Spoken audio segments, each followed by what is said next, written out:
name's Ben Simpson, I work at the Thrift and I'm from Manchester. I first got involved in the thrift shop around about 2 years ago, just under, and the way it happened is I came into the shop, I merely asked for a job. The guy liked the way I was, my demeanour and whatnot. The daily routine, first of all, is tagging in the morning time, you know, we'll tag all the new stock that's going to go out and everything. Sometimes we get a lot more out than other times, depending on how busy we are, and then after that we'll continue through the day. We get a little break in the day. Towards the end of the day, we'll have a nice clean up and everything. After that, we'll have a nice brew and go home. Cheers, thank you, have a good day, thank you. One of the main reasons why I love the Thrift is because pollution is so bad in the world now that clothing is actually the second biggest source of pollution.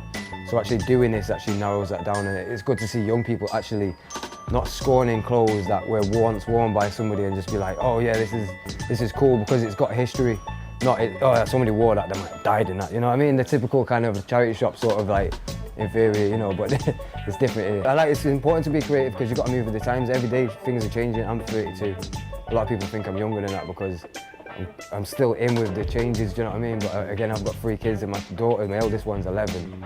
So that for me in itself is like, I have to keep up with the changes. A lot of people do textile work at coming in. A lot of people buy the clothes just for actually ripping up and just making stuff, you know what I mean? It's got its own use for everything, you know. Honestly, in 5 years' time, I would like to think that I would still be working at the thrift shop because I love it here.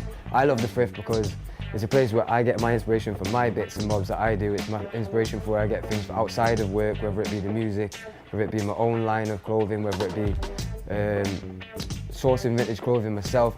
It gives me a lot of knowledge. Hello there, how are you doing? Sure, I'm well, thank you. Are you alright? Feeling life, eh? Would you like a bag with that? Yes, please. You don't know what you're going to find.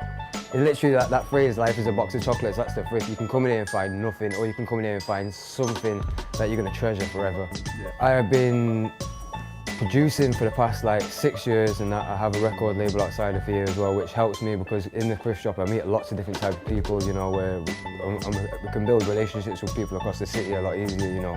So it makes it easier for actually meeting people to do with the music. Still involved in clothes, I actually have my own line coming up as well, which is called Don Dapper as well. You know, that's a new thing I've got coming out as well, which will be later this year as well. Our clothes are sourced internationally and they're all shipped over to the UK. But when people ask us what we get and how we get it, we just say, we get what we get. It comes where it comes from, the USA, boom, that's it, it's here.